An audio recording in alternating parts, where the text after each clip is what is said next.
Security is crucial for any home. This island off the eastern coast of Australia is the chosen home of pied imperial pigeons. Here, among the mangroves, there are no four-footed egg stealers or chick snatchers. It's a real safe haven. But there is no food. So the penalty of living in such desirable residences is that the pigeons have to become commuters. Every morning there is heavy rush hour traffic as those with homes in the suburbs leave on the 20-mile journey across the sea to the busy mainland.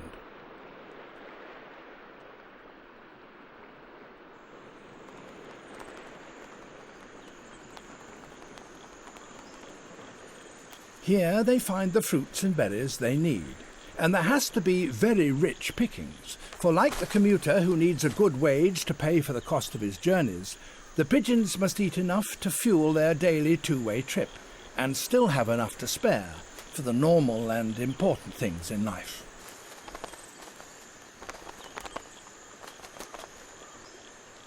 In the evening, once again, there's rush hour traffic in the other direction.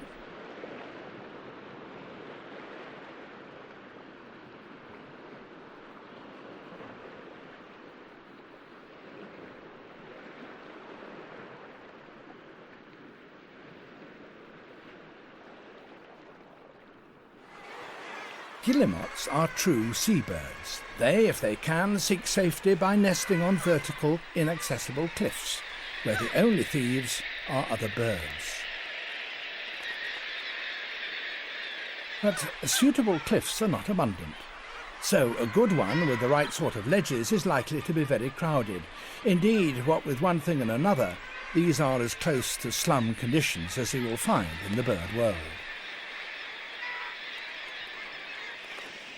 Sooty terns have similar overcrowding problems. The remote, secure islands they favour are also few and far between. They make their nests as close to one another as they can, but terns are rather more quarrelsome than guillemots, and the beaks of their neighbours make sure that they don't get too close to one another.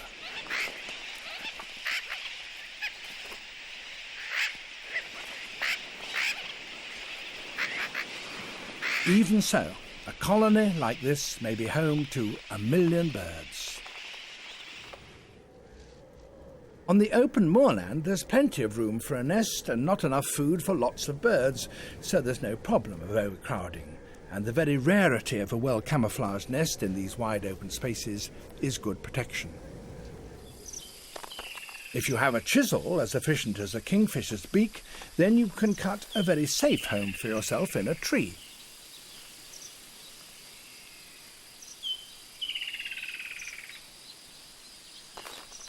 A hole like this, made by the South African woodland kingfisher, is not very conspicuous and easy to defend, since the sitting bird can use its beak not only as a chisel, but as a spear. But for the Australian crested bellbird, it seems that the bare essentials are not enough. A home should not only be secure, it should be decorated. The bird goes through a lot of trouble to garland the rim of its nest with caterpillars.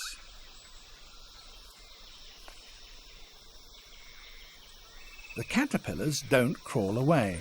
This is because the bellbird has given each of them a nip behind its head that has immobilized it.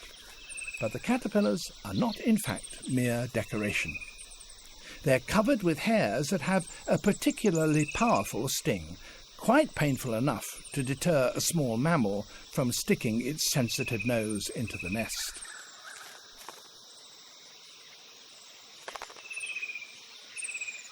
For a happy and successful home, there is nothing more important than security.